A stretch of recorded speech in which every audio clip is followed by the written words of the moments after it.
I'm sure you agree with me, and I'm sure we all share this. Learning is about English, it is about maths, it is about science, it is about geography and history, all absolutely crucial and important subjects. But it's also about unlocking the creativity and imagination that is there in all of us and in all of our children. It's about learning about our communities and our life and being part of a wider community. The great African saying is, it takes a child to bring up, it takes a village to bring up a child. It takes a child to educate a village. And that is the philosophy that will be behind it. And I'm very proud of what we're doing there. And also we're going to introduce a pupil arts premium so that every child in every school can learn a musical instrument.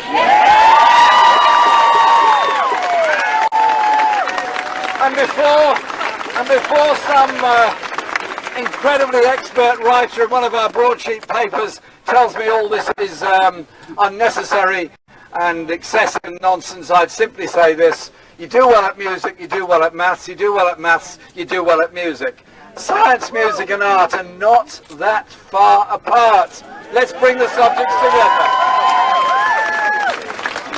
But we also have other challenges. Students going on into university, those who want to be nurses, held back because the government has cancelled the nurse bursary. I was talking to a group of nurses in Worcester last week. They had decided to go into nursing. They'd done other jobs, they'd done other things in their life, and they wanted to go into nursing. Absolutely brilliant, because they're bringing that life experience into nursing. That's great. But they told me they could only do it because they'd got the nurse bursary to help them through the training. The Tories cancelled it, therefore there's going to be a shortage of nurses, therefore we're going to have difficulties in our NHS. A Labour government on June the 9th will bring it back.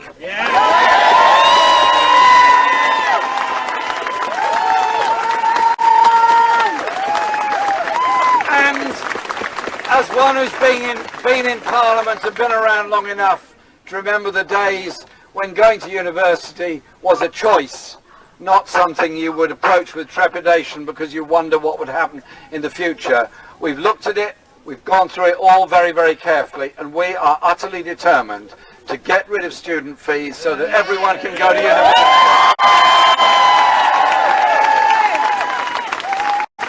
And so these things are all very important. What is also important is the way in which we approach the other issues that are facing so many. I am constantly angry and shocked by the number of people I meet in all our towns and cities who are sleeping rough, who are homeless. Those that have suffered all kinds of problems in their lives end up sleeping rough. What is it with modern Britain? What is it with modern Tory Britain that somehow or other we just condone it?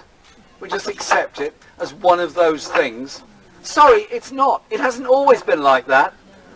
And so we're going to have a housing strategy that does support the homeless, that does make sure everyone has a shelter. But in many ways, those that are rough sleeping homeless are a symptom of the problem, a symptom of a country that has not developed enough secure lifetime tenancy council housing, that has not ensured that those that want to buy get a chance because the deposits are too high or their income too low, and those that are living in the private rented sector in some parts of the country pay far too much, in all parts of the country are living in an insecure way and an insecure place. And so next week in Birmingham we'll be launching our comprehensive housing strategy to support the homeless, to give them somewhere to live, to build the council housing we need. We want 1 million new homes in 5 years, half of which will be council housing, and we want to regulate the private rented sector and ensure those who want to buy are able to get that start. Because I do not measure the success of a housing policy by the number of big-time investors that can buy luxury homes in London and the South East and keep them empty while the prices rise and sell them on without them ever being used. There's something offensive about places being kept empty while there are people who are homeless. So it will be different. It will be a very, very different philosophy. And it's also the world in which we live. We are faced, our generation, we are faced with the issues of climate change. We're faced with the issues of environmental destruction and of sustainability. I have a very strong view on all of this. I want to lead a government that develops an energy policy where 60% of our power is generated from renewable sources. I want to lead a government that does pay respect to the natural world and our ecosystems and does play its part in understanding and supporting global emission agreements and doing everything we can to protect this planet on which we all live. And so you'll find a government that is serious about environmental policies and politics and serious about sustainability, because we need to leave this planet in a better state for our children and grandchildren than that in which we found it. And all of this is not romantic optimism. What it is serious about our communities and serious about how we invest in our economy. And that's where I started my short contribution here today. But it's also about what we do to convince people between now and June the 8th, how they're going to vote and what choice they're going to make. Since this campaign started, I've now done 41 events all around the country. And the numbers of people coming are enormous. And if you look around yourselves at this crowd here today, we're young, we're old, we're black, we're white, we're women, we're men, we're every part of our community. Get that message across.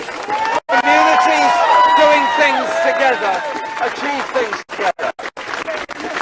Some things you can legislate for. You can legislate to improve health, you can legislate to improve education, you can spend money to improve housing. You can invest to improve our economy and get better rights at work. You can do many of those things. What we can also do is understand the crises people go through. I'm very proud of the section of our manifesto on mental health, and of Brian who spoke this morning, in Bradford at our launch about his own problems and his own life and what he was trying to do about it and what he was trying to do to help others. Just as much as those people that are living difficult lives with mental health, waiting months to get support, they need help, and we need a mental health service that works for them. We also need to recognise that those that rely on pensions in older age need the security of the triple lock. We will guarantee the triple lock for all pensioners. It seems something the Conservatives are having difficulty doing.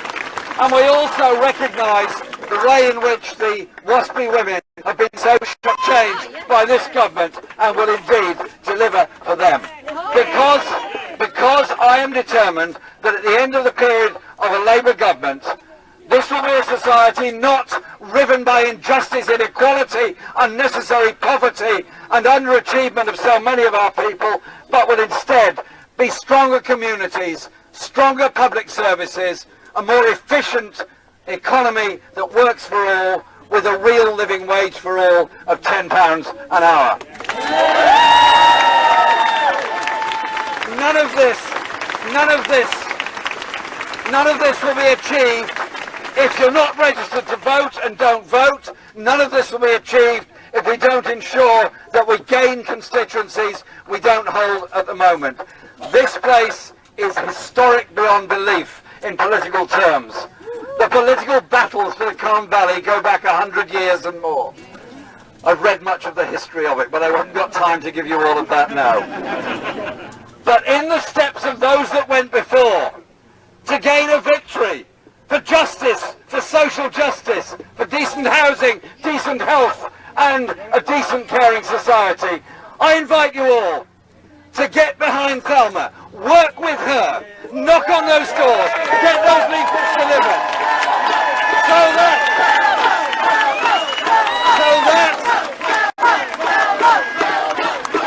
on June the 9th we will know the good news that this area once again returns to the Labour fold, and you have a Labour MP to represent you, a Labour MP to deliver those things that we're determined to do in this election.